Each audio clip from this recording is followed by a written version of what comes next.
시청자 여러분 안녕하십니까? 대한민국이 잘 보이는 곳으로 모셔다 드리는 신통방통 정찬배입니다. 먼저 오늘의 핵심 뉴스입니다. 민주당 이재명 대표가 흉기로 테러를 당하는 충격적 사건이 발생했습니다.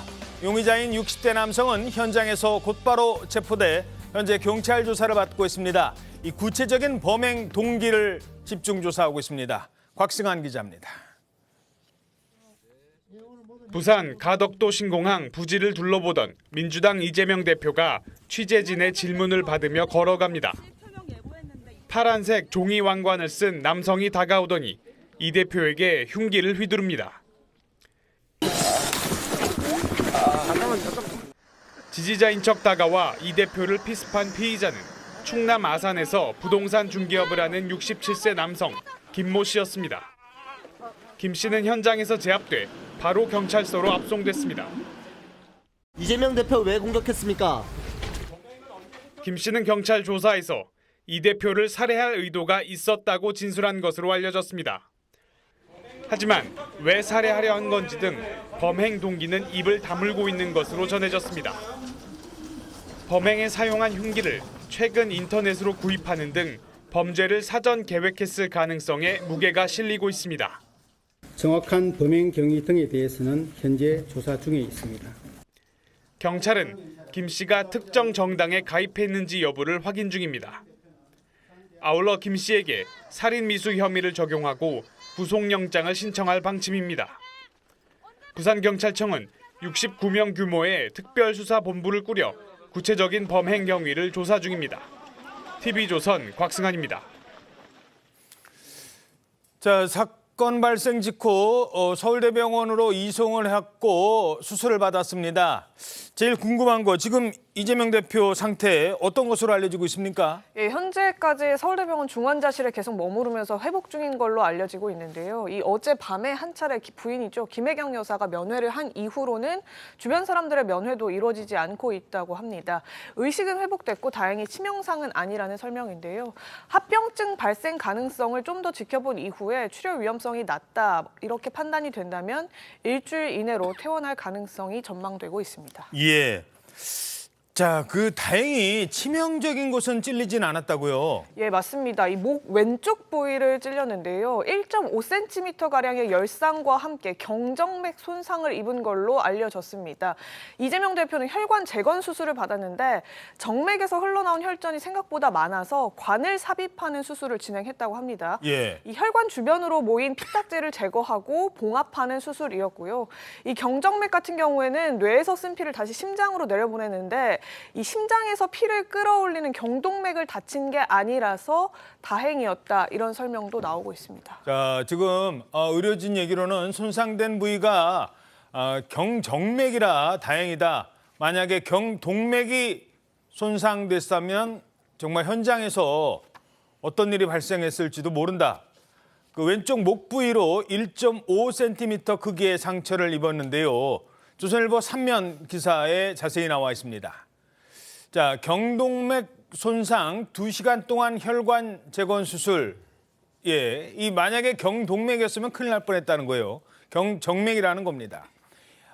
이 경정맥은 뇌에서 사용한 피를 다시 심장으로 돌려보내는 목 부위 혈관인데요. 화면에 나오고 있습니다만 이 목에는 여러 가닥의 이 경정맥이 있어서 큰 혈관을 다치면 출혈이 다량 발생할 수 있습니다. 게다가 동맥이었으면 더 위험할 수도 있는 거죠. 흉기가 뇌로 신선한 피를 올려보내는, 그러니까 뇌로 피를 올려보내는 동맥이었으면 그때는 정말 이 심장에서 나오는 피가 펌프해서 나오는 피가 엄청난 압력을 받은 상태에서 지나가거든요. 동맥은. 그래서 치명상을 당할 수도 있었다는 겁니다. 야, 정말 다행이었어요. 그렇죠. 이 목하고 그 왔다 갔다 하는 동맥, 정맥 뭐 이런 것들이 굉장히 가까이 붙어 있습니다. 예. 그러다 보니까 이제 지금은 이제 경정맥을 다친 건데 사실 조금만 이제 뭐 깊이 들어갔다든가 뭐 이런저런 이제 문제가 있다고 한다면 동맥을 건드렸을 수도 있죠. 이제 그렇게 되면 정맥과 동맥의 차이는 굉장히 큽니다. 이게 이제 심장에서 피가 나가고 아니면 이제 뇌에서 이렇게 돌던 피가 이제 심장으로 다시 돌아가는 거는 여러 가지 차이가 있거든요. 예. 그래서 이제 경정맥 부분이 이제 손상을 입었기 때문에 그러면 이제 두 개를 굳이 비교하자면 굉장히 천만다행이다. 뭐 이렇게 이제 그 동맥을 안 건드린 게 천만다행이다. 이렇게 이제 얘기를 할 수가 있겠고. 그러나 이제 정맥의 부분도 사실은 다량의 출혈 가능성은 남아 있습니다. 그렇기 때문에 이제 혈관 다친 부분에 대한 재건 수술. 그래서 원래는 뭐 1시간 정도 수술이면 끝나는 건데 그 혈관 재건술 뭐 이런 것 때문에 2시간 정도의 그 시간이 걸렸다고 합니다. 예, 현장에서의 즉각 조치 이것도 좀 잠깐 따져보죠. 윤희석 대변인님, 저 장소가 이른바 이제 앰뷸런스를 부르면 바로 옆에 있는 줄 알았는데 제가 어제 현장 상황을 쭉 봤더니 사건 발생 직후에 한 5분, 7분, 8분 이때까지도 앰뷸런스가 도착을 안 해요. 그래서 이거 어떻게 되는 거야? 빨리 응급 처치해야 되는데 이 앰뷸런스가 도착하기 아주 이렇게 용이한 곳도 아니었어요. 네, 제가 한번 가봤는데요. 저희가 부산 시내에서도 제 기억에 저희 부산 시당에서 저희까지 버스로 거의 1시간 걸리는 그런 동네고 길이 어떤 산길로 예, 저렇게 아까 제 기억에는 한 왕복 2차선 정도로 기억을 하는데 굉장히 많이 올라갑니다. 예, 지금 화면 보세요. 저렇게 이제 쭉 올라가야 되는 길이었거든요. 외진 곳이기 때문에 병원이 그렇게 가까이 있을 수가 없는 곳이고 금방 연락을 받았다 하더라도 저렇게 물리적으로 시간이 걸릴 수밖에 없는 굉장히 외진 곳이다. 막다른 곳에 있단 말이에요. 바다에 면한 곳에. 그래서 거기서 가덕도 신공항 부지를 바라보는 곳인데 그렇기 때문에 아무리 빨리 간다 하더라도 물리적으로 뭐 한 15분에서 20분 정도는 걸리는 거리 정도는 되지 않을까 하고 저는 생각을 했었습니다. 예, 앰뷸런스가 오는데도 상당한 시간이 걸렸어요. 그래서 찔린 부위가 정맥이었으니 다행이었지라는 생각이 또 드는 겁니다. 긴급 조치가 바로 그 순간에 이루어지지를 못했다는 겁니다. 자, 그래서 피습 당시에 이재명 대표 셔츠를 적실 만큼 상당량의 피도 흘렸던 것으로 알려지고 있습니다. 하마터면 만져주세요. 큰일 날 뻔했습니다. 생명이 위험할 수도 있는 매우 긴박하고 엄중한 상황이었습니다. 수술명은 혈전 제거를 포함한 혈관 재건술입니다. 뇌 경정맥 손상이 확인되었으며 정맥에서 흘러나온 혈전이 예상보다 많아서 관을 삽입한 수술이 시행되었습니다. 현재 중환자실에서 입실하여 회복 중에 있습니다. 자, 이 피해자인 이재명 대표의 상태에 대해서는 살펴봤고요. 자, 이런 행동을 한 이재명 대표를 피습한 피의자에 대해서 좀 더 자세히 알아봐야 될 것 같습니다. 일단 현장에서 즉시 검거가 됩니다. 그런데 범행 동기에 대해서는 입을 다물었습니다. 왜 저지르신 겁니까? 공범 있으십니까? 혼자 범행 준비하신 겁니까? 언제부터 범행 준비하셨습니까? 이재명 대표 왜 공격했습니까? 범행은 언제부터 계획하셨는지 말씀해 주시겠어요? 민주당 당원이신가요? 지난달에 부산에 오셨던 범행 계획하셨나요? 자, 이 피의자의 정체가 누구인지 왜 이런 행동을 했는지 밝혀야 되는데요. 조선일보 3면 기사입니다. 자, 현지까지 파악되기로는 60대 전직 공무원으로 알려지고 있습니다. 지난달부터 이재명 대표를 따라다녔다는 것으로 잠시 뒤에도 화면 보여드리겠습니다만 이번에만 왔던 게 아니에요. 그리고 살해하려 했다라는 얘기를 경찰에게 했다는 겁니다. 그렇게 진술을 했대요. 계획적이었다는 겁니다. 일단 대체 어떤 사람입니까, 이 사람? 예, 이 사람 이 충남에 거주하는 67세 김모 씨인데요. 2001년 서울 영등포구청에서 명예퇴직한 이후에 현재는 충남 아산에서 부동산 중개업소를 운영하는 걸로 현재까지는 알려지고 있습니다. 멀쩡한 직업도 있었네요. 예, 이 해당 업소가 월세가 6달 정도 밀린 걸로도 지금 알려지고 있는데 이 현장에서 체포된 김 씨는 이 대표를 살해할 마음이 있었다 이런 취지로 최초에 진술을 한 걸로 알려져서 살인의 고의성이 인정되는 거 아니냐 이런 말들이 지금 민주당 쪽에 쪽에서 나오고 있습니다.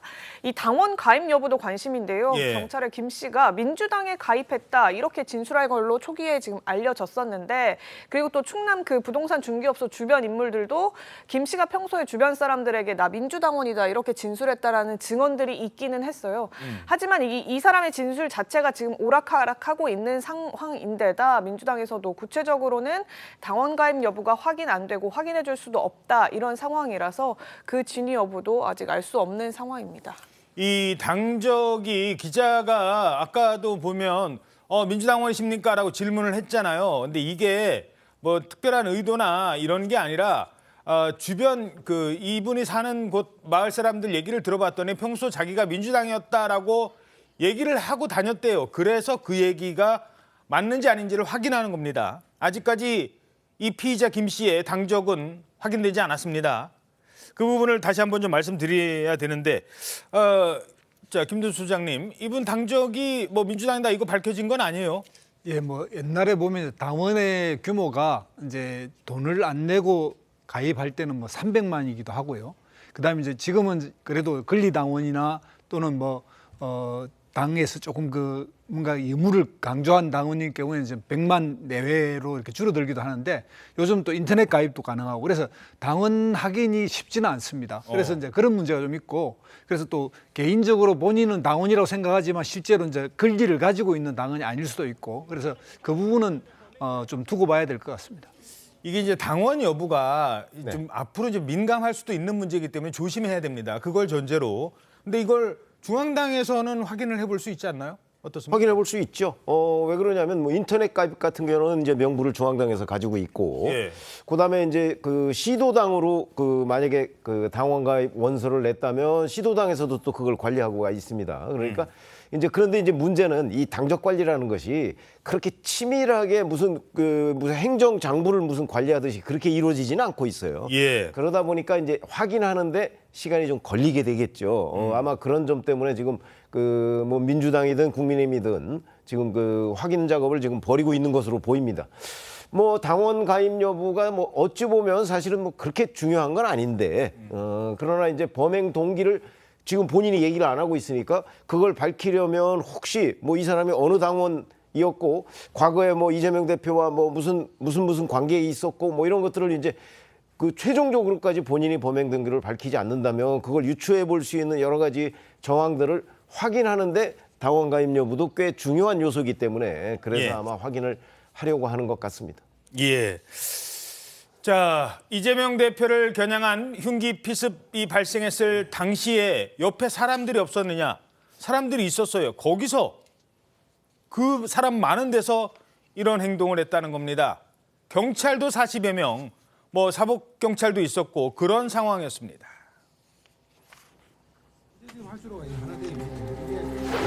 세 가지 항해라고. 세 가지 항해.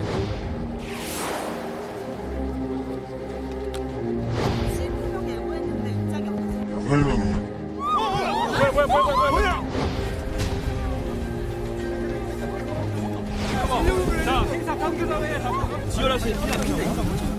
비습당하셨어요, 빨리.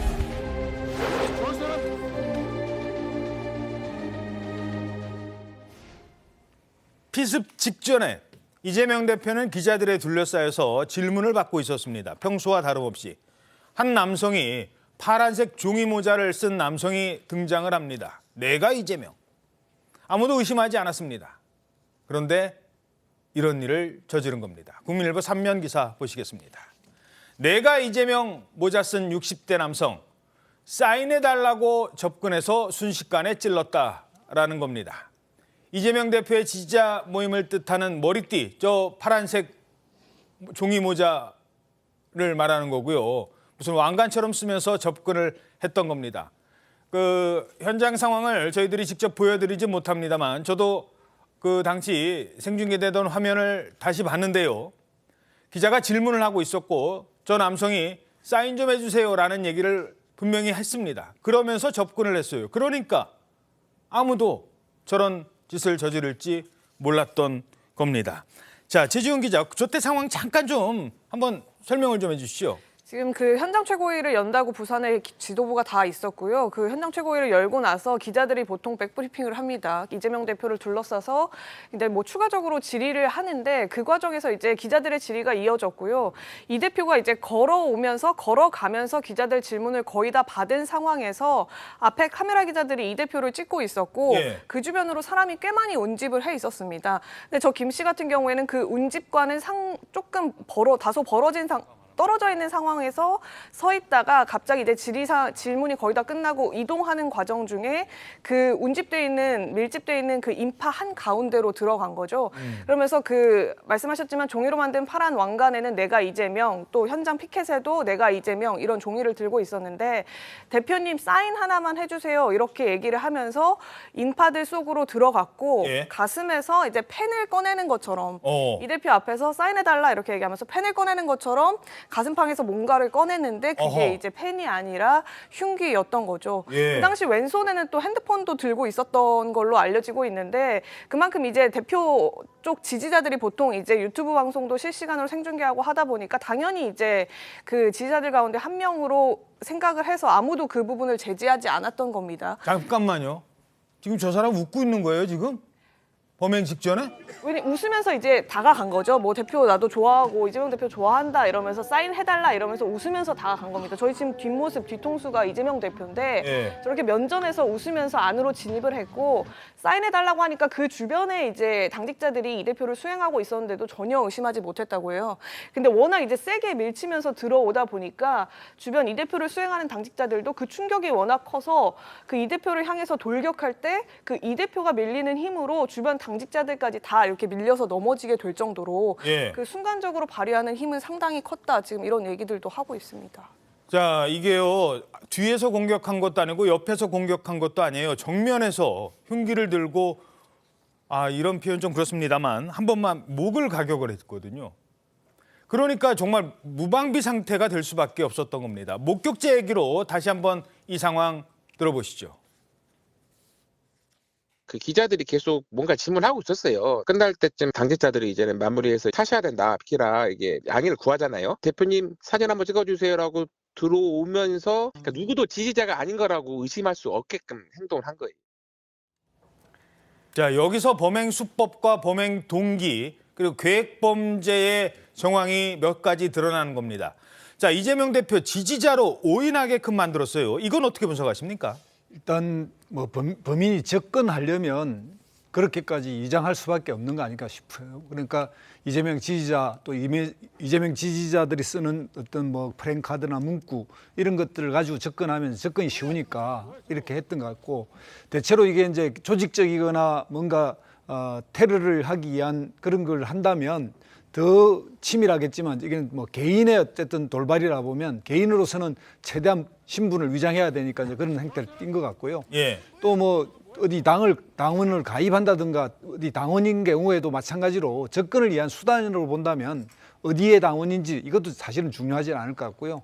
가장 중요한 건 동기일 것 같습니다. 이 사람이 어떤 목적에 이런 걸 했느냐. 통상 뭐 이런 경우에 많은 유명인에 대한 이런 것을 했을 때 어떤 정치적 목적이 있는 경우도 있지만 또 정말 어이없는 경우도 있거든요. 예를 들면 이제 그런 경우들이 가끔 나타나는데 이분 같은 경우에는 주변에 지금 뭐 그 지인들 이야기로는 평상시 뭐 어떤 정치적 활동을 적극적으로 했다든가 정치적 발언을 아주 적극적으로 해서 어떤 특정한 그런 걸 뭐 나타낸 적이 없다고 그러니까 더 아리송하긴 하네요. 자, 그런데 경찰이 있었잖아요. 근데 경찰이 제지를 못할 정도로 순식간에 벌어진 건가요? 현장에는 이제 사복을 입은 사복 경찰들이 이제 수행하는 일정, 그 이 대표 일정을 따라다니고 있긴 했는데요. 현장에 한 50여 명 정도 경비를 하긴 했는데 막지 못했다고 합니다. 이게 뭐 대선이 아니고 경호 시스템이 아니라 단순히 이제 경비, 형사 인력으로 구성된 그 주변 그 동선들을 체크하는 정도의 경호만 했던 거기 때문에 밀착 경호는 당시에 이루어지지 않았다고 하고요. 주변 동선이나 대표가 움직이는 상황 속에서 뭐 이동을 원활하게 하는 정도로만 경력이 투입이 됐었다고 합니다.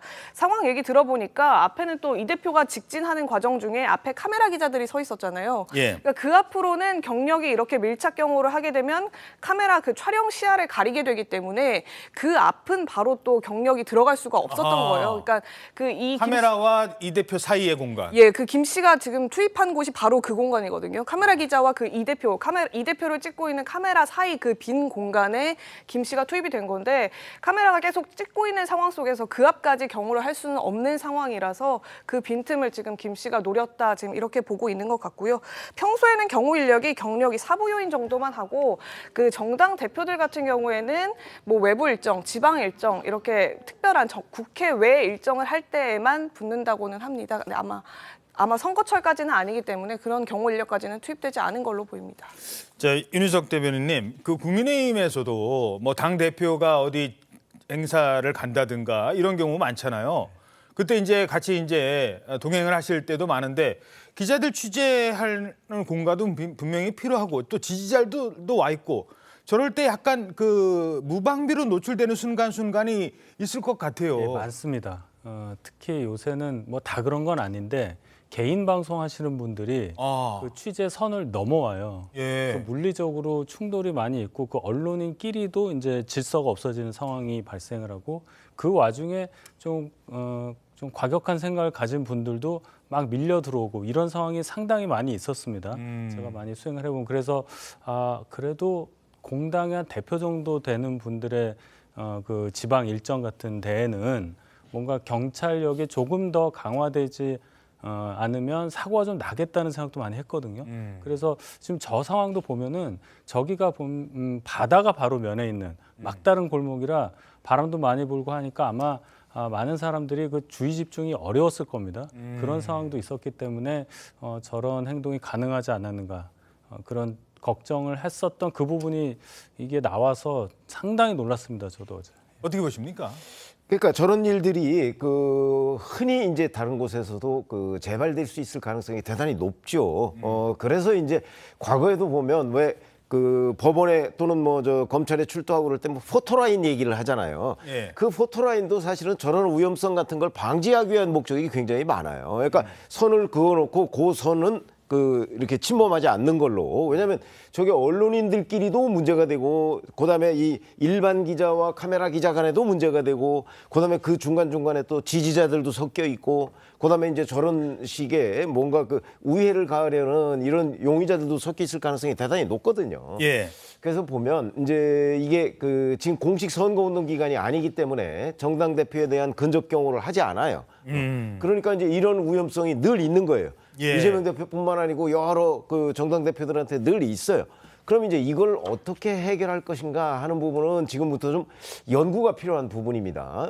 예를 들어서 지방 저 일정마다 뭐 그 사실은 경찰이 전담 경호 인력을 늘 그 투입하기도 현실적으로 쉽지가 않은 것이고. 예. 그러니까 이제 예를 들어서 뭐 이 일정 정도를 또 그 대표 주변, 정당 대표 주변, 요인 주변에 뭐 포토라인을 설정한다든가, 예. 뭐 이제 그런 건 다 합의가 있어야 되겠죠. 아마 그런 점으로 여러 가지 대책을 세우지 않으면 이런 문제가 다시 생길 수가 있다. 이런 걱정이 됩니다. 게다가 이 피의자는 우발적이 아니었습니다. 지금 계획적인 정황이 여럿 포착이 됩니다. 계란을 투척하거나 밀가루를 뿌린 정도가 아니었어요. 하루 전날 와서 이미 숙박업소 잡아놓고 그 전날에는 가덕도 현장을 미리 가본 정황도 포착이 됩니다. 가덕도 현장뿐만이 아니었어요. 3주 전에는 이재명 대표 주변을 이렇게 기웃거리면서 사건을 계획한 정황도 포착이 됐습니다.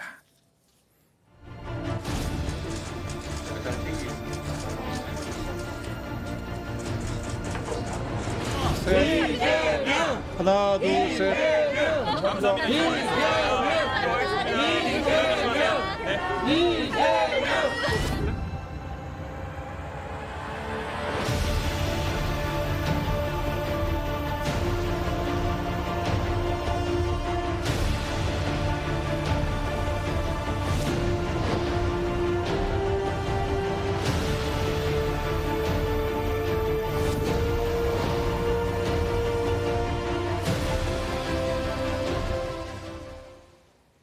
한 달 전에도 비슷한 행색을 한 비슷하게 모자, 종이 모자까지 쓴 남성이 이재명 대표 주변을 서성였던 겁니다. 지난달 13일 부산 일정 때 저 때도 등장을 했었군요. 네, 맞습니다. 지난달 13일이었죠. 부산 일정을 이재명 대표가 수행했는데 그때도 곁을 맴돈 모습이 저렇게 화면에 포착이 됐습니다. 한 카페에서 전세 사기 피해자 간담회가 열렸었는데요. 그 카페 직원이 이 사람의 얼굴을 기억할 정도로 인상적이었다고 해요. 그러니까 굉장히 밀착해서 계속 이렇게 왔다 갔다 이리저리 움직이는 모습이었고 간담회가 끝나려고 하니까 끝나기 직전에 저렇게 카페 밖으로 이동을 해서 차량 앞까지 진입을 한 겁니다. 그 간담회가 끝나면 그 동선을 따라서 차량으로 바로 탑승하도록 그 차량이란 이재명 대표 차량? 네, 이재명 대표 수행 차량에 탑승하도록 예정이 돼 있었기 때문에 간담회를 지켜보다가 끝날 때가 다가오니까 저렇게 동선을 옮겨서 차량 옆으로 이동을 했는데 그때에도 이제 이 대표가 차량에 타려고 하니까 엄청 앞으로 이제 진입하려고 하는 움직임을 보이니까 보세요. 차 앞까지 왔어요. 예, 그러니까 이제 수행자들로부터 이제 제지를 당하기도 했었다고 하더라고요. 예. 그래서 저 때에도 만약에 이런 비슷한 범행을 계획을 했었던 거였다면 뭐 생각만 해도 끔찍한 일이 아닐 수 없었을 것 같습니다. 이미 인터넷을 통해서 흉기를 구입한 상황이었고 지난달 13일에도 부산에 나타났을 때 근데 이분은 충남 아산 쪽에 거주하시는 분인데 범행 장소는 또 이제 부산을 항상 택한 건지 아니면 또 화면에 포착되지 않은 다른 동선에도 저 남성이 있었던 건지 이것도 좀 파악이 돼야 될 것 같습니다. 경찰이 좀 조사를 할 것 같은데 처음이 아니었대요. 계속 따라다녔다는 겁니다. 이 상황은 어떻게 보십니까? 그러니까 이제 그 흉기를 구입하게 된 시점 뭐 이런 것도 대단히 중요한 변수가 되겠죠. 근데 여하튼 그 굉장히 계획적으로 접근을 했다. 그리고 그 저렇게 여러 번 나오는 걸로 봐서는 그 본인이 이제 그 기회를 계속 노리고서 이재명 대표를 따라다녔던 것이 아닌가. 그래서 이제 사실은 뭐 우리가 그냥 추정으로만 해본다면 12월 13일, 1월 1일 뭐 이제 그리고서 실제 이제 그 사건은 1월 2일에 있었는데 그러면 계속해서 그 이제 기회를 보다가 1월 2일 결행한 걸 아닌가 뭐 이렇게 보면은 사실은 그 전에 그 굉장히 본인이 아주 치밀하게 본인 나름대로는 이제 계획을 세워서 뭐 이런저런 준비도 하고 실행에 옮기려고 했었던 것 아닌가 이렇게 이제 충분히 우리가 짐작이 되는데 그 저런 거 다 떠나서 이제 지금 그 경찰에서 범행 동기 부분에 관해서 그 왜 저 용의자가 저런 행동을 했을까 뭐 이런 부분을 좀 규명을 하면 그 저간의 이제 사정도 아마 그 드러나지 않을까 싶습니다. 예. 여기까지는 말씀을 드려야 될 것 같습니다. 지금 이제 이 사건이 어제 당장 발생을 한 거고 경찰이 지금 수사를 하고 있습니다. 그걸 전제로 말씀드려야 된다는 것. 현재까지 이 범행 동기라든가 특히 뭐 이 사람의 당적 이런 거에 대해서는 상당히 정치권도 좀 조심해야 될 그리고 일단은 지금은 쾌유를 기원해야 될 그런 상황인 것 같습니다. 윤희석 대변인님 어떻게 보십니까? 그렇죠. 이 상황이 정치권 전체가 반성하는 계기로 삼아야 훨씬 더 나을 겁니다. 이걸 이재명 대표에 대한 어떤 단순한 피습으로만 한정하지 않고 좀 넓혀봐야 되는 게 이렇게 봅니다. 우리나라는 치안 수준이 대단히 높은 나라로 돼 있잖아요. 그런데 그 얘기는 뭐냐면 허가받지 않은 물리력에 대해서 국민 의식이 대단히 그것은 옳지 않다는 수준이 높다는 거예요. 근데도 잘 보시면 2006년에 박근혜 전 대통령부터 시작해서 15년도에 마크 리포터 주한미국 대사, 뭐 송영길 전 대표, 이재명 대표 이렇게 쭉 뭔가 큰 사건들이 있지 않습니까? 그러면 대중은 그렇지 않은데 왜 정치와 관련된 극렬한 분들이 저렇게 할까를 생각해야 돼요. 그만큼 우리 정치 상황에 골이 너무 깊은 겁니다. 그것을 양당에서 정치하는 분들이 다 이것을 반성하는 차원으로 생각을 해야 하는 그런 계기가 되고 어찌되었건 이재명 대표가 저만하기 천만다행이고 빨리 수사를 통해서 이러한 어떤 여러 가지가 다 밝혀지고 빨리 쾌유하시기를 바라는 마음입니다. 예, 자 지금 지적하신 것처럼 문제는 이처럼 유력 정치인에 대한 테러 사건이 벌어진 게 이번이 처음이 아니라는 겁니다. 왜 이런 충격적인 피습 사건이 반복되는지 지금부터 따져보겠습니다. 박근혜 대표는 여러분께 인사드리겠습니다.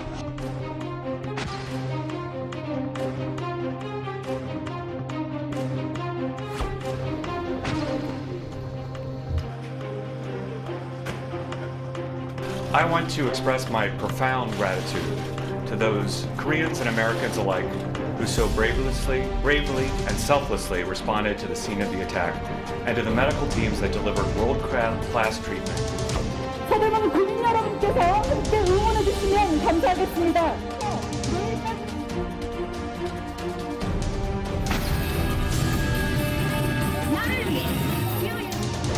걱정해 주신 여러분 고맙습니다.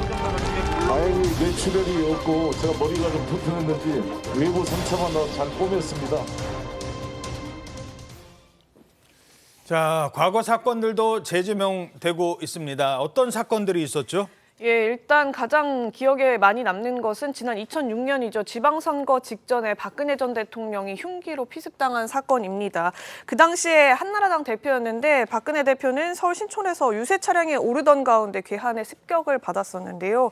이 당시 박 대표는 오른쪽 뺨에 11cm가량의 상처를 입고 병원으로 즉각 옮겨졌고요. 현장에서 50대 남성이 긴급 체포되기도 했습니다. 이 남성 같은 경우에는 폭력 등 전과 8범으로 10년 넘게 옥살이를 해왔던 인물이란 점이 그 당시 드러나기도 했었습니다. 그 밖에 외국 인사도 있는데 이 마크 리포트에게 당시 이 주한 미국 대사도 강연에 참석하고 있었던 지난 2015년 3월에 그 자리에서 흉기 습격을 당해서 얼굴과 손목 등에 큰 상처를 입었던 적이 있죠. 물론 저렇게 걸어서 퇴장하긴 했지만 곧장 병원으로 이동해서 대수술을 받았던 전례가 있습니다. 그리고 또 2022년도 가까이 있는 2022년도에 송영길 당시 민주당 대표도 신촌에서 대선과 관련해 지원 유세를 하다가 그 정치 유튜버, 정치 진보 유튜버로부터 둔기로 공격을 당한 사례도 있었는데요. 70대 남성이었는데 머리를 향해서 송 대표의 머리를 향해서 수차례 가격을 한 바가 있었고 그 이후에 송 대표는 머리에 이제 모자를 쓰고 나머지 유세 일정을 소화해야만 했던 전례가 있습니다. 박근혜 전 대통령의 커터칼 피습 사건 그 이후로도 박 전 대통령 이 뺨에 이 오른쪽 뺨이었나요? 여기는 그 흉터 비슷한 게 사실 가까이에서 보면 좀 남아 있었어요. 그래서 화장이나 이런 거 하실 때도 그 부분을 상당 기간 동안 이 흉터의 충격에서 벗어나지 못했습니다. 저도 옆에서 박 전 그 당시 이제 대표였죠. 대표를 지켜봤을 때 그 자상의 그 흔적이 좀 남아 있는 거였거든요. 아니 왜 저런 일을 당해야 되는 겁니까? 일단 박근혜 전 대통령 그때 이제 전 대표 피습 사건 이게 어떤 사건이었죠? 당시 2006년에 5월 31일에 지방선거가 있었습니다. 오세훈 시장이 처음 이제 당선될 때 얘기인데 그 지원 유세차 5월 20일에 서울 신촌에서 유세를 하러 단상으로 올라가는 박 대표를 향해서 지모 씨라는 분이 커터칼로 얼굴을 오른쪽 뺨을 이렇게 그은 거죠. 네. 당시에 박 전 대표는 이렇게 이게 뭐지 하는 정도로 약간 보면은 금방 쓰러지거나 그러질 않아요. 그리고 이제 언론에서도 얼굴에 11cm 자상이 있기 때문에 흉터가 어떻게 되냐 여기에만 집중을 했는데 나중에 보니까 이 얼굴에는 뺨에는 굉장히 많이 중요한 신경들이 지나간다고 해요. 그렇죠. 그래서 조금만 더 갔으면 굉장히 큰 장애를 얻을 수도 있었다. 뭐 이런 얘기까지 있었기 때문에 우리가 그냥 얼굴의 흉터로 기억을 하지만 굉장히 위험한 지금 얘기한 모든 사례가 다 위험하긴 하지만 그때 당시에 굉장히 충격적인 그런 정치인 피습 사건으로 저는 기억을 합니다. 범인은 어떻게 됐죠? 그래서? 그 후에 징역 10년을 받고 복역을 마치고 현재 출소한 상황입니다. 그렇군요. 자, 뭐 가까이는 일본에서도 지난 2022년 아베 신조 전 총리가 테러범의 총성에 숨진 사건도 있었습니다.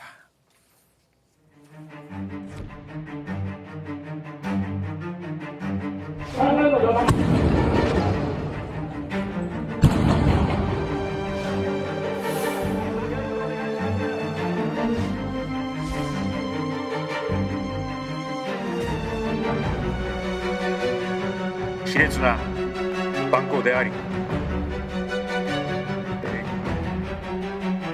決して許すことはできないと思っています。 네, 뭐 구체적인 사건은 뭐 이 정도로 하죠. 그런데 조선일보 사면에 그 문제점이 나오고 있습니다. 극단적인 정치 이대로 두면 테러가 난무했던 과거에 그 해방 정국이 재현되는 것 아니냐는 지적입니다. 해방 정국 때 어떤 일들이 있었느냐? 송진우, 여운형, 김구 등 좌우 진영 지도자들이 잇따라 암살을 당했습니다. 그 혼란스러운 시기가 있었어요. 이번 사건 단순한 망인의 행동일까요? 아니면 한국 정치의 구조적 문제점을 그대로 드러낸 일단의 사건일까요? 어떻게 보십니까? 일단 뭐 구조적인 문제에서 필연성까지 이야기하기는 힘들지만 그러나 정당이 점차 대결과 극단적인 이런 양당 정치가 이게 사회적 양극화와 연결되면서 더 이렇게 정폭되는 그런 측면이 있어 보입니다. 즉 우리 사회에서 공화주의적 정신, 그러니까 시민의 덕성을 통해서 대화와 타협하고 그다음에 정치의 상대방을 파트너, 그러니까 어쨌든 국정을 끌어가는 똑같은 동료라는 의식이 있어야 하는데 너무나 이제 적대화하고 어쨌든 좀 더 심하게는 해모감을 불러일으키면서 상대가 악마화하는 이런 경향까지 있습니다. 그리고 어쨌든 이게 우리는 강력한 중앙당이 중심이 돼서 공천하고 있는데 거기에 또시 양당제라고 하는 이 문제까지 결합되어 있기 때문에 너무나 이제 승자 독식의 다수제, 좀 더 다당제적이고 다양한 의견이 받아들이는 이제 회비적 민주주의 이런 관점에서 공화주의와 이런 회비적 민주주의 영역으로 좀 더 우리 제도가 좀 바뀌어서 구조적으로 정치가 좀 더 그러니까 1등만 살아남는 게 아니라 2등, 3등, 4등까지도 다 정치를 같이 하는 파트너로 만들어가는 그런 것이 필요하지 않나 이렇게 생각이 듭니다. 예, 제 의원님 어떻게 보십니까? 그렇죠. 지금 말씀하신 저런 데에 사실상 답이 있는데 이걸 너무 구조적인 측면으로 몰아가면 앞으로도 그러면 이런 구조 하에서는 계속 그 사건이 벌어질 수밖에 없다. 또 이렇게 얘기가 되는 거잖아요. 근데 그 지금 이 이제 그 용의자가 그 범행 동기에 대해서 얘기를 안 하고 있습니다. 현 단계에서는 이제 그 범행 동기가 밝혀지면 이게 이제 개인적인 문제인지 구조적인 문제인지 우리가 좀 더 이제 들어갈 수는 있겠지만 우리가 일반론적으로 얘기한다면 사실 이런 경우에는 뭐 일본의 경우도 마찬가지고요. 대개의 경우 이제 뭐 은둔형 외톨이 뭐 이렇게 돼서 약간 개인의 초점을 맞춰서 이 범행 동기를 설명하는 것이 더 합당할 때가 많아요. 그렇기 때문에 이런 경우를 이제 자꾸 구조적인 문제점으로 하면 저는 뭐 해방 정국 때의 상황과 지금 뭐 한국의 정치권은 많이 다르죠. 그러나 이제 지금 한국 정치가 양극단에서 서로 상대를 뭐 악마화하고 뭐 증오의 대상으로 삼고 하는 건 맞지만 그렇다고 해서 그런 일 때문에 그 필연적으로 이런 범죄가 저질러진다. 뭐 이렇게까지 설명하는 건 전 다소 무리가 있다고 보고요. 일단 지금 그 범행 용의자의 범행 동기부터 우선 조사를 한 다음에 우리 사회가 가지고 있는 근본적인 문제점은 그야말로 정치 사회적으로 그 뭐 진단을 하고 해법을 내놓고 뭐 이래야 되는 시점이 아닌가 싶습니다. 이런 범행을 저지른 사람들의 일종의 공통점도 있습니다. 비뚤어진 영웅심, 본인이 정치인을 뭐 나름 뭐 자기가 어떻게 하면 뭐 세상에 이름이 알려진다. 그래서 더 일반적인 어떤 살인 사건보다 일반적인 상해 사건보다 더 강력한 처벌을 해야 되는 것 아니냐는 지적도 나오고 있는 겁니다. 피해자가 정치인이라서가 아니라 자기가 정치적, 본인도 정치적 목적, 어떤 정치적 이런 영웅심을 얻기 위해서 특정한 정치인을 희생양으로 삼으려는 이런 행동은 일반 행동과는 일반 범죄와는 다른 거니까요. 그래서 어떤 처벌을 받았느냐. 아까 그래픽 나오는데 조금 또 사례마다 다른 것 같아요. 예, 맞습니다. 박근혜 당시 이제 대표에게 그 피습했던 지모 씨 같은 경우에는 대법원에서 징역 10년형을 받았는데요. 당시에는 살인미수 혐의가 인정되지 않았습니다. 그런데 지난 2015년 마크리포트 주한 미국 대사를 흉기로 습격했던 김기종 씨에 대해서는 대법에서 12년형이 내려졌거든요. 여기에 이때에는 살인미수 혐의가 적용이 됐습니다. 그리고 송영길 전 대표 피습한 표 씨 같은 경우에는 구속 기소 검찰이 하긴 했지만 첫 재판 사흘 전에 스스로 목숨을 끊는 바람에 형이 집행되지는 못했습니다. 이거 한번 따져보죠. 어떤 차이가 있는 걸까요? 살인 미수와 살인 혐의 그리고 상해. 그러니까 이제 재판부에서 보면은 박 전 대통령 관련한 사건에서는 살인 미수가 인정되지 않았고 리포트 대사에 대해서 살인 미수가 인정됐잖아요. 예. 보니까 그럼 살인의 고의가 있느냐 여부를 판단을 할 때 재판부는 그 사용된 흉기가 어느 정도의 것이냐 살인을 할 만한 거냐 아마 거기에 기준점을 두고 판단하는 것 같아요. 박 전 대통령 경우에는 커터칼이었다. 예. 그래서 이게 살인할 수 있는 도구냐는 여부 거기에 대해서 살인 미수가 부정된 걸로 보이고 리포트 대사 경우에는 25cm 정도 되는 과도였단 말이죠. 그러니까 충분히 살인을 할 수 있는 그런 이제 흉기다 이렇게 본 건데 거기에다가 정치적인 상황을 또 고려했다고 하는데 리포트 대사 경우에는 한미연합훈련 중단 뭐 이런 구호를 막 외치면서 범인이 범행을 했단 말이죠. 근데 박 전 대통령 경우는 선거 중이긴 하지만 그런 정도까지 이제 정치적 동기를 갖고 했느냐 여기까지 판단을 한 걸로 보여서 판결을 보니까 결론은 박 전 대통령 경우에는 상해치상 정도까지만 간 거고 리포트 대사 경우에는 살인 미수가 같다. 그럼 이번은 어떻게 될 거냐? 살인 미수에 가까울 것이다 이렇게 보는 의견이 많은 걸로 보입니다. 예. 흉기가 18cm 정도로 길고 계획적이었고. 또 보면은 본인이 이재명 대표가 대통령 되는 걸 막기 위해서 했다 뭐 이런 얘기들도 있는 걸로 봐서는 재판부에서 조금 더 중한 그런 벌을 내리지 않을까 이런 생각을 합니다. 사실 그리고요. 이런 일들은 구체적으로 이런 짓을 했을 때만 드러나는 게 아니에요. 협박범도 많았습니다. 그 구체적인 사례가 한동훈 위원장이었습니다. 물론 한동훈 위원장 시절은 아니고 지금은 아니고 법무부 장관 시절에 한동훈 장관 어떻게 하겠다. 그런 협박범이 있었어요. 잡혔다고요? 지금 속보가 들어왔네요. 예, 맞습니다. 광주 광산경찰서가 이제 잡았는데요. 살해 협박 혐의로 긴급 체포를 했습니다. 이 협박범은요, 오늘 새벽이었죠. 1시 반쯤에 SNS 오픈 채팅방을 통해서 한동훈이 내일 광주경찰청 오면 죽는다, 뭐 4일 한따까리 합시다, 이런 내용의 글을 올린 건데요. 예. 한동훈 위원장이 지금 4일에 광주를 방문하는 일정이 예고가 돼 있었던 만큼 실질적으로 광주에 오면 어떻게 하겠다, 이런 살해 협박성 뉘앙스의 글을 SNS에 올리는 바람에 지금 이 이재명 대표의 연속선상으로 이런 일들이 또 발생할 수 있는 것 아니냐라는 의구심을 가지고 경찰이 전격적으로 신속하게 검거를 한 겁니다. 이 신고를 접수를 맨 처음에 한 건 제주경찰청인데요. 이 게시자를 특정해서 광주경찰청에 공조를 요청하면서 이 검거에 더 성공한 것으로 지금까지 보도를 통해 알려지고 있습니다. 잠깐만요. 지금 막 들어온 소식이라 그때 뭐라고 협박을 뭐 구체적으로까지 묘사하실 필요는 없습니다만 어떤 협박 혐의로 지금 체포가 된 거죠? 이 살해 협박인데요. 살해 협박 혐의인데 이 공개 SNS 채팅방에다가 한동훈이 광주에 오면 뭐 살해를 하겠다 이런 취지로 공개 예고성 협박글을 올린 겁니다. 과거에 이제 민주당 비명계 의원들을 향해서도 소위 강성 지지층이라고 예상되는 이제 분들이 온라인상을 통해서 이제 그 해당 지역구와 해당 의원을 거론하면서 공개 살해 협박글을 올려서 경찰들이 이제 뭐 신변보호 요청을 받고 출동한 이력도 있거든요. 아마 지금 한동훈 위원장도 만약에 내일 일정이나 이외에 그 향후에 지방 일정들을 계속 소화할 계획이라면 경찰의 신변보호 요청을 아마 하게 될 것 같고요. 그렇게 되면 경찰 보호도 더 강화될 걸로 보입니다. 예, 알겠습니다.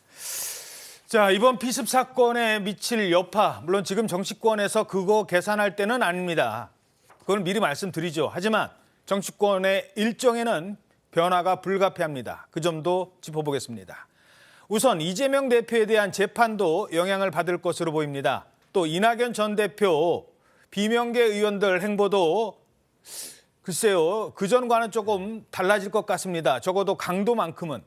오늘자 중앙일보 사면 보시죠. 먼저 이재명 대표에 대한 재판입니다. 총선 전에 1심 결론 힘들 듯. 자, 이 대장동 등 많은 사건들에 지금 줄줄이 재판들이 있는데 일단 어떤 재판들이 예정돼 있었던 겁니까? 예, 이게 연말에 이제 법원 휴정기가 이제 끝나게 되면서요. 공식적으로 다시 재판이 재개가 되는데요. 먼저 이제 다음 주 월요일 8일에는 위증교사 혐의, 그러니까 19년도 재판 증인에게 거짓말을 시킨 혐의로 위증교사 혐의에 대한 재판이 8일 날 예정이 돼 있고요. 또 그 다음 날인 9일과 12일에 대장동 특혜 개발 의혹과 성남 FC 후원금과 관련한 배임 뇌물 혐의 의혹에 대한 각각 11차, 12차 공판이 예정돼 돼 있는 상황이었습니다. 그리고 또 오늘 19일에는 선거법 위반과 관련한 혐의로 17차 공판이 잡혀 있었는데 그래서 이 대표를 둘러싸고 새해부터는 많게는 일주일에 3번씩 재판에 참석해야 될 상황이 초래될 수 있다. 지금 이런 얘기가 나오고 있었는데 지금 이 대표 건강 상태가 아직 위중하다고 알려지고 있고 회복까지 1, 2주가량 소요될 수도 있다라는 병원 측의 이야기가 나오고 있는 상황이라서 당장 다음 주 재판 참석부터가 불투명하다 이런 전망이 나오고 있습니다. 예. 물론 지금 병원 중환자실에 계신 분을 놓고 재판에 출석하느냐 못하느냐 얘기하는 게 적절하진 않을 수도 있습니다만 워낙 중요한 재판이기 때문에 그 일정을 짚어보는 겁니다. 어떻게 전망하세요? 그렇죠. 아니 일단 의학적 소견이 굉장히 중요하다고 봐야죠. 현재 중환자실에서 회복 중인데 이제 그 의사들에 따라서는 뭐 이런 경우에는 대략 뭐 한 5세 내지 6세 정도면 뭐 퇴원할 수 있다 이렇게 얘기하는 사람도 있고요.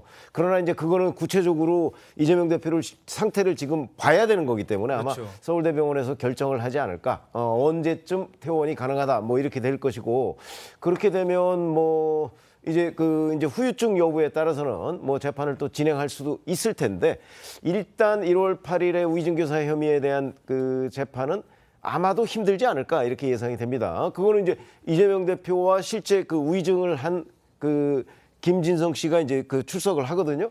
그런데 이재명 대표가 출석을 못하면 이 재판이 진행되기 어려운 것 아닌가 싶고요. 그 후의 재판은 이제 이재명 대표의 퇴원 여부와 관련돼서 이제 판사가 판단을 통해서 얘기를 하겠죠.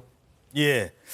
뭐 총선의 공천 과정이라든가 이런 부분들도 생각을 해봐야 되겠습니다만 아직 거기까지는 오늘은 다루지 않겠습니다.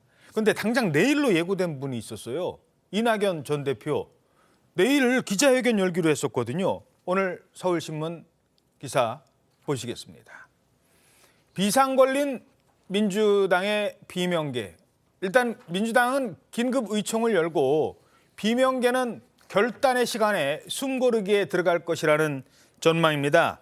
자, 지금 이 상황인데 비명계 특히 이낙연 전 대표는 내일 국회에서 탈당 기자회견을 할 예정이었잖아요. 이거 어떻게 될까요? 물론 뭐 본인은 이제 4일이라고 공식적으로 표명하지는 않았습니다만 잠정적으로 그렇게 알려지고 있었는데요. 어제 긴급하게 회의를 했다고 합니다. 이낙연 전 대표를 포함해서 주변 참모진들이 같이 회의를 했는데 그 참석한 한 회의 관계자의 말에 따르면 하루 이틀 정도는 상황을 좀 지켜보자 이렇게 지금 결론을 냈다고 합니다. 이르면 내일 공개 선언을 할 계획이었지만 이 부분에 대해서도 공식 일정을 최대한 삼가고 좀 지켜보자 분위기를 지켜보자 이렇게 결론 냈다고 하는데요. 오늘도 그래서 이낙연 전 대표가 공개 일정이 하나도 없거든요. 아마 내일이나 뭐 길게는 모레까지도 그런 식의 공식 행보와 또 민주당 이재명 대표에 대한 비판, 공개 비판 행보는 조금 자제할 걸로 보이고요. 또 비명계 의원들이죠. 원칙과 상식 멤버들도 늦게는 오늘 이제 입장 발표 탈당을 할 것인지 당에 남아서 총선을 치르고 공천에 임할 것인지 이 부분에 대한 입장 표명을 하기로 했었는데 오늘 복수의 이제 소속 의원들에 따르면 적어도 오늘은 어떠한 입장도 내지 못할 것 같다 이렇게 밝혔습니다. 예. 물론 그 지금 뭐 정치적 그 유불리를 따지는 거는 뭐 시점상 적절하지 않습니다. 하지만 정치인이고 또 총선을 앞둔 시점이고 또 당은 당대로 움직여야 되기 때문에 이 민주당 그걸 전제로 민주당 상황 앞으로 어떻게 흘러갈까요? 일단 뭐 2, 3일이 아니라 상당 기간 사실상 정치적 행보를 하기가 어렵지 않을까. 이 어려운 상황에서 뭔가 갈등 상황이고 또 모진말을 해야 될 상황이지 않습니까? 예를 들면 탈당을 한다든가 분당을 한다든가 어쨌든 뭔가를 또 최후 통첩이라든지 이런 행태를 하는 거는 현재 대상이 이재명 대표고 이재명 대표가 이렇게 어려운 상황에 있는 상황에서 그렇게 하기에는 뭐 인간적 예의도 아니고 그래서 이제 이런 부분이 다 수년될 거라 보고 있고요. 그래서 민주당 내의 전반적인 정치 일정들이 다 늦춰지지 않을까 이렇게 예상해 봅니다. 예. 사실 뭐 상대당인 국민의힘에서는 지금 논평조차 내기도 조심스러울 겁니다. 그래서 뭐 특별한 입장은 제가 질문을 드리지 않겠습니다. 민주당에서는 그래도 얘기가 나오는 것 같아요. 민주당의 이른바 친명계 의원들 얘기를 들어봤는데 어제 한 라디오에서 이 단어를 놓고 글쎄라는 얘기가 좀 나옵니다. 안민석 의원이 이 단어를 꺼냈어요. 변곡점. 저는 지금 일단 정치판이 흔들릴 수 있는 그 커다란 변곡점이 될 거라고 어마어마한 보는데요. 사건이잖아요, 이건. 이낙연 대표의 신당의 명분은 반 이재명이었잖아요. 이 신당 만드시면서 어떻게 계속 이 병석에 있는 이재명 대표를 공격할 수 있겠어요? 이제 오늘로서 이낙연 신당의 바람은 이미 잦아들 수밖에 없고 이제 멈출 수밖에 없다고 보거든요.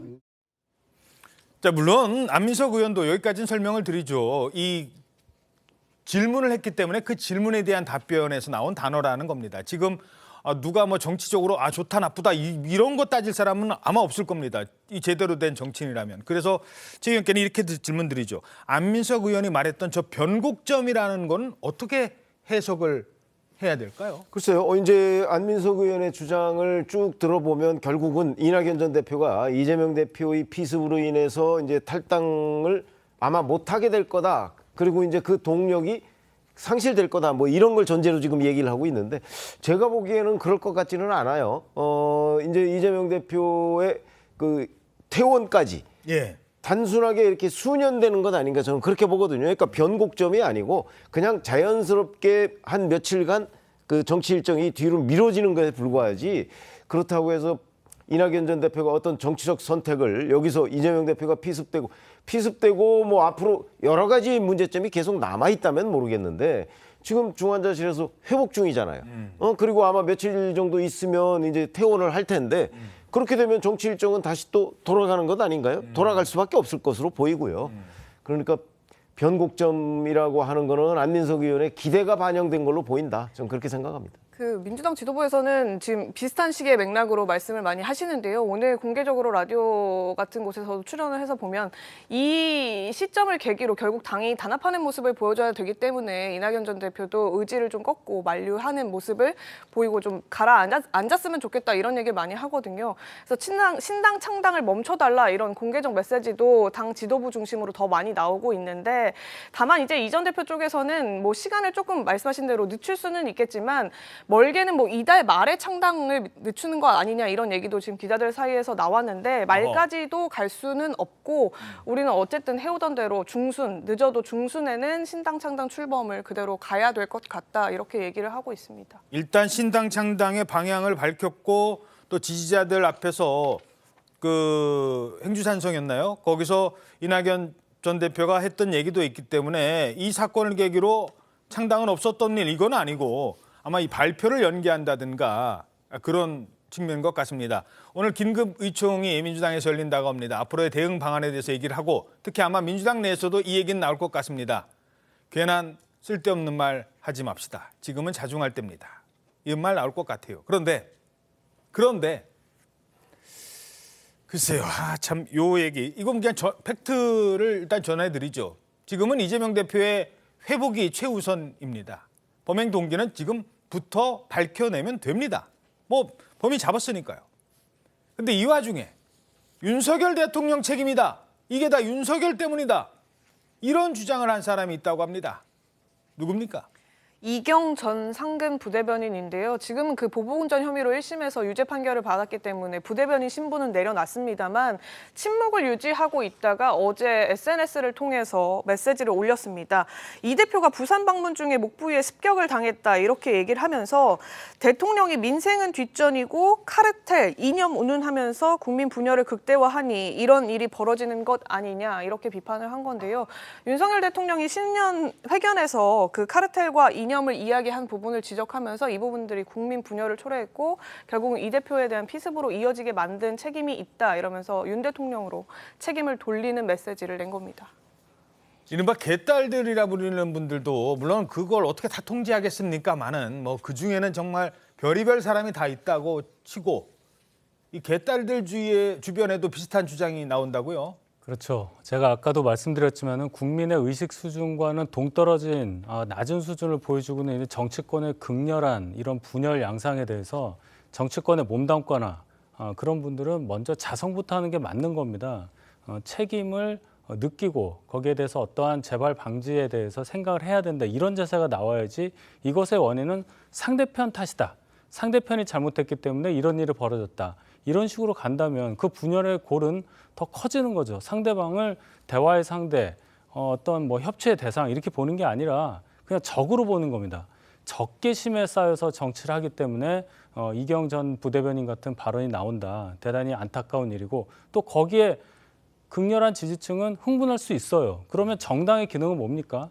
그 흥분한 분들을 여론을 수렴을 해서 적절하게 정화를 한 다음에 더 건강한 여론을 형성하는 데 역할하는 것이 정당인데 지금 민주당도 그렇고 저희 당도 마찬가지입니다. 정치권 전체가 그 역할을 못하고 있다. 그래서 제가 정치권 전체의 문제고 이것을 어떤 특정한 정치인에 대한 피수로만 줄일 게 아니라 전체적인 반성 차원에서 봐야 된다. 이 말씀을 드리는 겁니다. 예. 사실 지금은 뭐 일종의 뭐 충격에 휩싸여 있는 시기이기 때문에 여기저기서 조심할 수도 있어요. 근데 앞으로 2, 3일 지나면 뭐 유튜브 매체라든가 여기저기서 이른바 음모론이 흘러나올 수도 있기 때문에 미리 이렇게 짚어보는 건데요. 어떻게 분석하십니까? 일단 뭐 이런 음모론은 나올 수밖에 없는데 국민들이 이걸 믿지 않아야 될 거라고 봅니다. 학정 편향이 돼서 뭐 자기가 믿고 싶은 것만 해서 정복시키다 보니 이런 일이 생기는데요. 문제는 이제 그 국민 통합의 역할을 해야 되실 대통령이나 이런 분들도 한번 성찰하고 반성을 해야 됩니다. 한국 사회에서 윤석열 대통령이 이렇게 집권하고 나서 이렇게 최초에 벌어지는 일들이 너무나 많습니다. 예를 들면 야당 대표가 선거법으로 대선을 같이 했던 야당 대표가 선거법으로 재판받는 사례도 최초고요. 지금까지 야당 대표와 정상회담을 하고 있지 않은 것도 최초의 사례고요. 이런 일들이 벌어지면서 또 한 번 대통령의 말씀이나 이런 데서 상당히 편가르기라든지 상대에 대해서 대화의 상대로 인정하지 않는 듯한 이런 연설도 많이 있었습니다. 그러니까 그런 것들이 계속 배경에 깔리면 이런 음모론이 뿌리를 내리게 됩니다. 그래서 음모론이라는 것은 음모론으로 정말 하찮은 거지만 이런 것들에 어쨌든 근거를 제시하지 않기 위해서는 국가의 원수인 대통령도 좀 더 대화의 파트너를 인정하고 협치하겠다는 자세를 보여주셔야 이런 이야기가 덜 나오지 않느냐. 그래서 정치권 여야 모두가 성찰해야 되지만 특히 대통령님도 한번 생각해 봐야 된다 이렇게 생각이 듭니다. 예. 국민의힘에서는 있어서는 안 될 일이라고 규탄했습니다. 특히 한동훈 비상대책위원장 엄정한 수사를 강조했습니다. 대안으로부터 피습을 당했다는 보도를 봤습니다. 이 사회에서 절대로 있어서는 안 되는 일이 생긴 거고요. 이재명 대표님의 빠른 회복을 진심으로 기원합니다. 수사당국은 엄정하고 신속하게 수사에서 전말을 밝히고 책임 있는 사람에게 무거운 책임을 물어야 한다고 생각합니다. 특히 한동훈 위원장, 이재명 대표가 어느 정도 회복되는 대로 병문안에 대한 의사도 밝혔습니다. 혹시 뭐 병원 방문할 계획이 있다고? 빠른 회복이 더 중요하잖아요. 그러니까 저의 마음이야 당연히 지금 언제든지 중단하고 가고 싶은데요. 지금 이런 상황에서 제가 방문하는 것이 빠른 회복에 꼭 도움이 될지 모르겠습니다. 치료하시는 상황을 보고 제가 그쪽 일정을 잘 맞춰보겠습니다. 오늘자 동아일보 오면 보시겠습니다. 사실 어제 사건이 발생하기 전에는 대전에 있었고요. 그리고 이제 대구로 가기 전에 이 얘기를 들은 것 같습니다. 그래서 대전에서는 뭐 넥타이도 풀고 정치적 일정을 쭉 했었습니다만 이 저녁부터는 일정을 취소한 것으로 알려지고 있습니다. 저녁 일정을 쭉 취소했군요. 예, 맞습니다. 그리고 또 경호 인력도 240여 명 이렇게 대폭 확대했는데요. 지금 아까 병문안 얘기 나왔는데 아마 당분간 병문안 좀 어려울 것 같은 게 이재명 대표 쪽에서 김부겸 전 총리가 오늘 당장 온다고 했는데도 상황이 아직 위중하고 중환자실에 있기 때문에 어렵다 이런 입장을 내고 있더라고요. 아마 한동훈 장관과 이재명 대표 만나는 일정도 조금 미뤄질 수 있을 것 같은데 가게 된다면 국민의힘에서는 다만 이제 이재명 대표 피스과 관련해서 어떤 공개 발언도 최대한 자제해달라 지금 이런 분위기를 고수하고 있습니다. 쾌유를 기원하는 것 외에 더 이상의 불필요한 뭐 입장이나 발언 같은 것들은 자제해달라 이런 얘기를 하고 있고요. 특히나 이제 김건희 여사 특검법과 관련한 현안 문제에 대해서도 어떠한 정치적 공방 내지는 정치적 뭐 생각들이 반영될 법한 발언들은 최대한 만들지 말아달라 이런 입장을 윤재욱 원내대표 쪽에서 내고 있는 걸로 전해지고 있습니다. 왜냐하면 지난 박근혜 전 대통령 때 박근혜 전 당시 대표가 이제 피습됐을 당시에 그 병상에서 뭐 대구는요 이런 발언해서 그 당시 지방선거를 대승으로 이끌었다 이런 얘기가 있잖아요. 이 피습 이후에 정치인들의 발언들이 선거에 즉각적으로 영향을 미칠 가능성도 있다 이런 내부적인 판단이 있기 때문에 최대한 공개 발언들은 신중해달라 이런 입장을 하고 있는 걸로 전해지고 있습니다. 그 박근혜 전 대표가 그때 이제 대전은요. 이제 그 말도 사실 국민의힘에서는 그런 말도 쓰지 맙시다. 지금 이거는 입장이죠. 그렇죠. 이 사태가 이제 결과론적인 그때 해석이 나온 건데 아직도 이제 그게 임팩이 크기 때문에 회자가 되는 거고요. 지금 이 사건과 그때를 연결해서 어떤 선거 유불리를 따지기에는 이 피습 사건 자체가 너무도 불행한 일입니다. 그래서 더 이상 그런 것을 선거와 연결시키는 언급은 자제해야 한다는 게 저희의 입장입니다. 이번 사건이 국민의힘 특히 정치권 전반에 미칠 영향 어떻게 분석하십니까? 일단 이재명 대표가 이제 병원에 있는 동안에는 아마 거의 올스톱 상태가 될 거예요. 뭐 총선 공천 지금 이제 오늘로서 98일 남았는데 이 98일 중에 적어도 한 일주일 정도는 그냥 이렇게 뒤로 이렇게 모든 일정이 밀리는 상황이 될 것이고 그거는 뭐 민주당이든 아니면 국민의힘이든 마찬가지일 겁니다. 이런 상황에서 뭔가 하여튼 정치권 전체가 어떤 반성하는 주간 뭐 아마 이런 의미를 담게 될 텐데 자 그런데 이제 그 다음이 문제죠. 뭐 당장 뭐 광주에서 아까 한동훈 국민의힘 비대위원장에 대한 저런 뭐 협박글 같은 것도 올라오고 이게 이제 또 여러 모방 범죄의 가능성도 있단 말이죠. 그러니까 경찰이 지금 뭐 선거운동 뭐 공식 선거운동 기간에 들어가기 전이라도 지금부터는 훨씬 더 긴장을 하고 이 정당 대표 등 요인들에 대한 경호 경비 뭐 이런 부분에 관한 대책을 빨리 지금 마련해야 될 상황에 왔다 이렇게 봅니다. 예. 자, 국민의힘 상황도 전해드리겠습니다. 한동훈 위원장 대전 갔었고요. 또 보수의 심장 대구를 어제 방문하게 되었습니다. 단상에 올랐을 때요. 평소에 넥타이와 단정한 그런 옷매무새잖아요. 근데 갑자기 넥타이와 단추까지 푸는 파격적인 모습도 보였다고 합니다. 들어가겠습니다.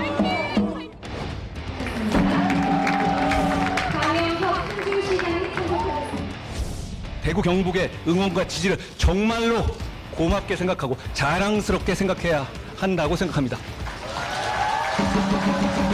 지난 11월 17일에 바로 여기 대구에 왔었습니다.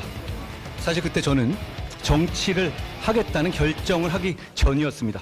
점심에 남문시장의 납작만두집에서, 오후에 수성스마일 센터 앞에서, 또 그날 밤 3시간 동안 기차를 못 타면서 동대구역에서 길게 줄을 서신 대구 시민들과 저는 대화했습니다.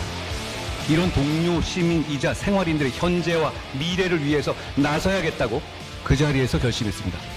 이곳 대구는 저의 정치적 출생지 같은 곳입니다. 자, 뭐 이제 지방 일정을 막 지금 시작을 한 건데 이렇게 질문드리죠. 한동훈 위원장 이후에 당 분위기가 좀 많이 바뀌었습니까? 바뀌었죠. 한동훈 위원장이 비대위원장이 되면서 어떤 면에서 보면 굉장히 파격적인 선택인과 동시에 또 일부 당직 인선을 하는 것을 보면 좀 다르다는 인상을 받을 수밖에 없습니다. 기존의 관례, 이것을 깬 파격적인 인사가 있었고 지금 한동훈 위원장 행보도 보면은 기존 정치인, 비대위원장 또는 당대표 수준에서 했었던 단어 선택이 없어요. 예를 들어 동료 시민이라는 얘기, 그것이 뭐 펠로우 시티즌 이 얘기를 그냥 직역한 거 아니냐 하는데 그거보다는 주로 국민이라는 단어를 쓸 상황에서 동료 시민을 쓴단 말이죠. 자, 시민이 뭡니까? 어느 정도의 자율성을 확보한 그런 자유민이라고 봐야 돼요. 국민이라는 의미보다는 시민이라는 분들의 주체성을 더 강조한 말이다. 거기에 동료를 붙였어요.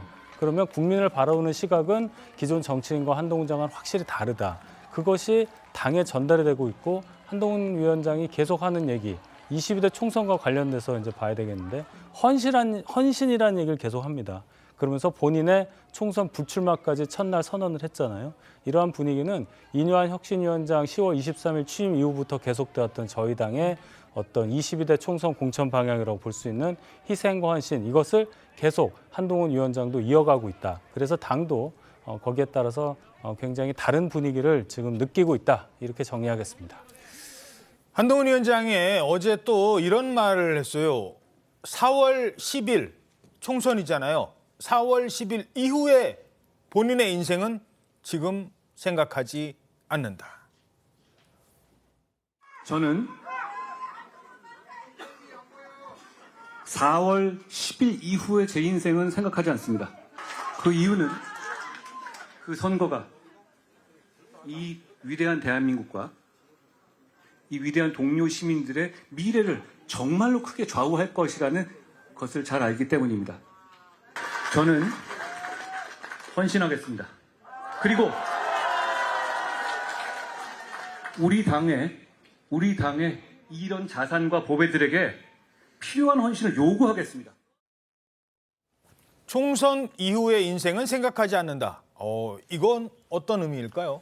총선 결과에 따라서 정치인 한동훈의 운명도 아마 결정이 될 가능성이 대단히 높죠. 뭐 승리하느냐 패배하느냐 뭐 이런 거에 따라서 정치인 한동훈의 가치가 이제 평가를 받게 되는데, 만약에 거기에 본인이 매몰되기 시작하면 그러면 이제 지금 여러 가지 판단이 흐려질 가능성이 있다. 아마 그 부분을 경계하고자 하는 것 아닌가 싶습니다. 예, 본인의 각오를 밝힌 것이다. 뭐 이렇게 해석이 되기도 하는데 어떻게 해석하십니까? 일단 뭐 단호한 결심을 밝혀서 이 선거를 승리로 이끌겠다 이런 자세는 아주 좋은데, 대구가 이제 정치적 출생지라든지 뭐 이런 식의 이제 좀 더 중도 확장을 한동훈 위원장이 할 것 같은 느낌이었는데, 오히려 대구라든지 보수의 심장에 이렇게 대구에 가서 어쨌든 저 이야기를 할 수밖에 없겠지만 너무나 이렇게 폭을, 정치적 이런 그 가능성을 좀 줄이고 있지 않느냐. 그래서 만약에 이 총선에 승리하지 못하면 한동훈이라고 하는 정치적 새로운 미래의 어떤 씨앗 같은 사람이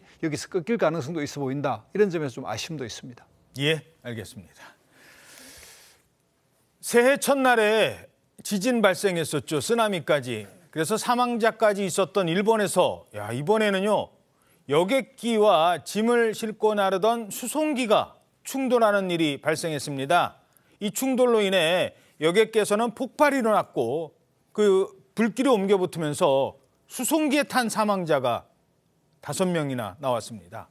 이 당시 상황 먼저 이정민 기자가 전해드리겠습니다. 어제 오후 5시 50분쯤 일본 하네다 공항 활주로에서 잘 여객기와 해상보안청 항공기가 충돌해 여객기에 불이 붙었습니다. 순식간에 기내에 연기가 들어차고 창밖에는 붉은 화염이 보입니다. 기내는 아비규환에 빠집니다. 겁에 질린 승객이 소리를 지르고 아이들은 살려달라고 울부짖습니다.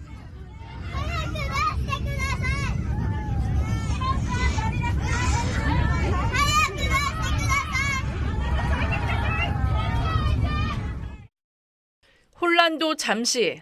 승무원이 긴급 상황 탈출 지침에 따라 침착하게 승객들을 대피시켰습니다. 화재가 발생한 후미 반대쪽으로 승객을 유도해 5분 만에 전원 비상 슬라이드로 빠져나왔습니다. CA さんやなんかがみんな降りてくださいって、落ち着いてくださいみたいな感じで、あと順次誘導されて降りたので、みんな降りたというような格好ですね。その間多分5分ぐらいだと思うんですけど。 탑승자 전원이 탈출하고 잠시 뒤 비행기에선 큰 폭발이 일어났습니다. みんな降りた10分後ぐらいに爆発音上がってたんで、あと少し遅かったら奇跡しか言いようがないですね。少しでもタイミング遅れてたら死んでたかもしれないんで。 여객기와 충돌한 해상보안청 항공기는 탑승자 6명 중 5명이 숨졌습니다. 여객기는 일부 승객은 다쳤지만 379명 전원이 무사히 탈출했습니다. 일본 정부는 항공기 관제 오류를 충돌 원인으로 보고 정확한 사고 원인을 조사 중입니다. TV조선 이정민입니다.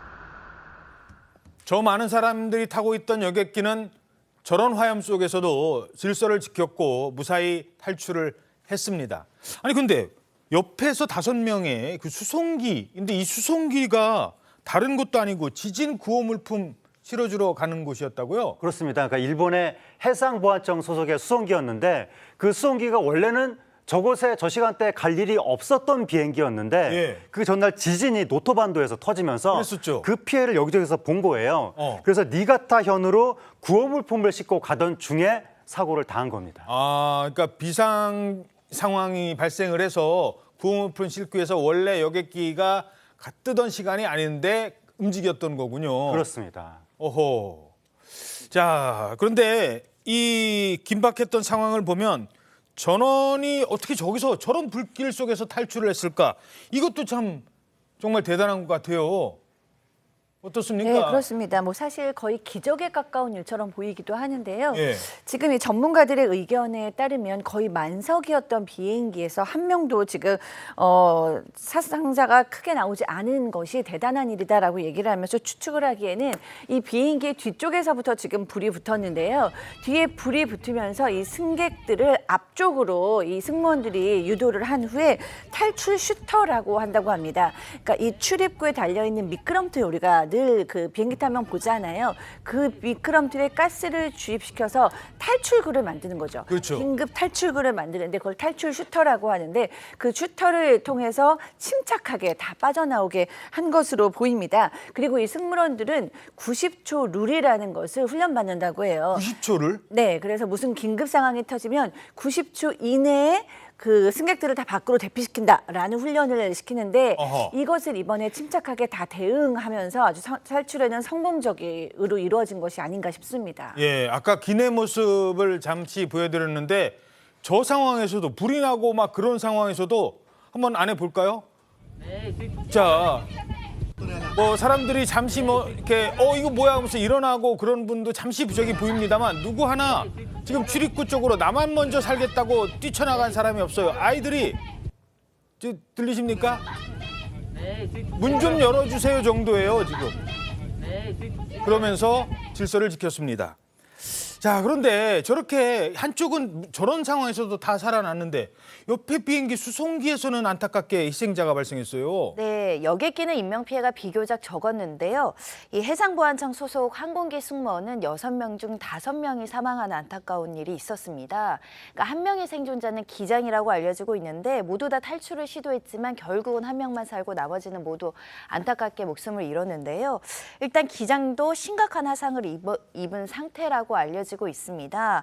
일단은 강진 대응으로 이제 대응하기 위해서 니가타현으로 향할 예정이었다라고 하는데요. 정확한 사고 원인은 조사를 해야 되겠지만 기시다 총리는 이 직원들의 사망이 매우 유감스럽다. 사명감의 경의와 감사를 표한다라고 밝히기도 했습니다. 예. 자, 다음 소식인데요. 이번에도 뭐 일본과 관련이 있을까요? 이런 거는 좀 아닌 것 싶은 기사인데요. 요즘 K-팝 드라마, 한국 드라마가 뜨면서 저렇게 이제 한 외국 방송에서 보도를 하는데, 자, 북한과 한국 국기를 자세히 보세요. 저게 뭐예요? 그냥 빨간색만 가운데 떡 있네요. 네, 정말 좀 어이가 없습니다. 현지 시각 지난달 31일 프랑스의 한 뉴스 전문 채널인 LCI에서 보도한 방송 화면인데요. 예. 김정은 북한 국무위원장의 노동당 전원회의 발언을 중심으로 다루면서 남북 관계를 언급하는 과정에서 저 그래픽이 나왔어요. 그런데 다 보시다시피 지금 태극기 중앙에 있어야 되는 태극 문양이 없고 붉은 원만 딱 이렇게 자리 잡고 있는데 보면 이게 일장기 같아요. 그렇죠. 태극기와 일장기를 지금 합성한 것으로 보이기도 합니다. 굉장히 좀 불쾌한 영상인데요. 이렇게 실수를 했으면 또 바로 내리거나 사과를 해야 되는데 이 영상 유튜브에도 올라가 있고요. 지금까지 10만 명이 넘는 지금 구독자가 보았다고 합니다. 예. 그런데 요즘엔요, 우리 K-팝 그 팬들이 전 세계에 있잖아요. 저거 나가니까 오히려 한국 사람들보다 외국 사람들이 저거 코리아 그 국기 아니잖아요. 대신 화를 내주고 있어요. 네, 우리나라 국민들 당연히 화낼 수 있는데요. 해외 네티즌들도 강력하게 비판을 하고 있습니다. 한국과 일본의 역사를 안다라고 한다면 저런 국기를 올리는 것은 정말 큰 실수다, 이런 댓글도 달리고 있는 것이고요. 사실 해외 네티즌들이 K-팝이나 K-드라마, 영화를 보면서 우리나라 국기에 대해서 많이 알려지고 있고 또 많은 사람들이 알고 있는데, 그러다 보니까 한국의 위상도 엿볼 수 있는 사건이 아닌가 싶기도 합니다. 예. 자, 다음 소식은 가수와 관련된 소식인데요. 이분의 그 티켓팅과 관련된 소식입니다. 그 벚꽃 엔딩 노래 아십니까? 여수 밤바다. 들어본 노래 같은데 바로 이 노래를 불렀던 가수입니다. 흔들리는 꽃들 속에서 내 샴푸 향이 느껴진 거야. 스쳐 지나간 건가 뒤돌아보지 마.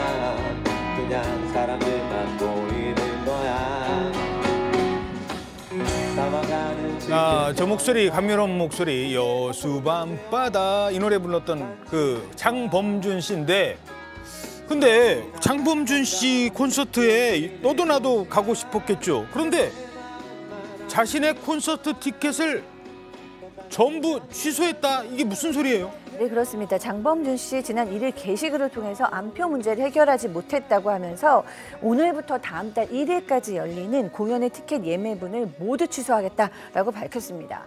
왜 이런 일을 벌였냐면요. 불법 안표가 기승을 부리니까 장범준 씨가 극약 처방을 한 거예요. 그러니까 지금 장범준 씨가 2년 만에 콘서트를 여는 데다가 소규모 콘서트라 1회에 50명 정도밖에 못 들어온다고 합니다. 예. 그러니까 티켓을 사기가 굉장히 좀 치열해졌겠죠. 그렇겠죠. 그래서 티켓 가격이 한 5만 5천 원 되는데 결국에는 불법 안표가 나오기 시작했어요. 예. 그래서 15만 원, 3배 가량의 가격을 붙여서 팔자 이 장범준 씨는 안표를 거래해주지 말아달라라고 게시글을 올렸으나 그게 통하지 않다. 전부 다 취소하겠다라고 밝혔습니다. 그러니까 내 그 콘서트 보러 오시는 분들이 얼마나 고맙습니까? 근데 그분들이 안표상들 때문에 필요 없이 막 15만 원씩 이렇게 사야 되니까 차라리 제가 그 안표 산 사람들 공연표 못 팔게 이번에는 안 합니다. 가수가 이런 결정 내리는 게 쉽나요? 얼마나 그동안 기대를 가져왔었는지 얘기 한번 들어보시죠. 왜 티켓을 해야 되냐면 티켓을 안 하면 옛날에 무료 공연했다가 막 홍대에서 줄 서고 막 민원 들어오고 안 좋았어요. 그래서 티켓은 뭔가 최소한의 믿음으로 우리가 함께 지금까지 10년 서울에서 음악 생활한 거 아니겠습니까? 전 팬들을 믿고 팬들이 만들어준 공연 아니겠어요? 자, 저렇게까지 기대를 해왔는데 아주 과감한 결정을 했는데 그러면 앞으로 예정된 공연은 어떻게 되는 거예요? 장범준 씨 측에서는 향후에 표 판매에 공평한 방법을 찾아서 다시 공지하겠다라고 하면서 당장 이번 주 공연은 무작위 추천 방식으로 표를 판매하겠다라고 하고 있고 요즘에 가요계 유명 스타들이 이제 안표와의 전쟁으로 난리들입니다. 그래서 아이유 씨 같은 경우에는 팬클럽 영구 제명 조치를 했었고 임영웅 씨 일괄 취소 조치도 했었고 성시경 씨 같은 경우에는 일부 좌석의 현장 판매를 실시하기도 했습니다.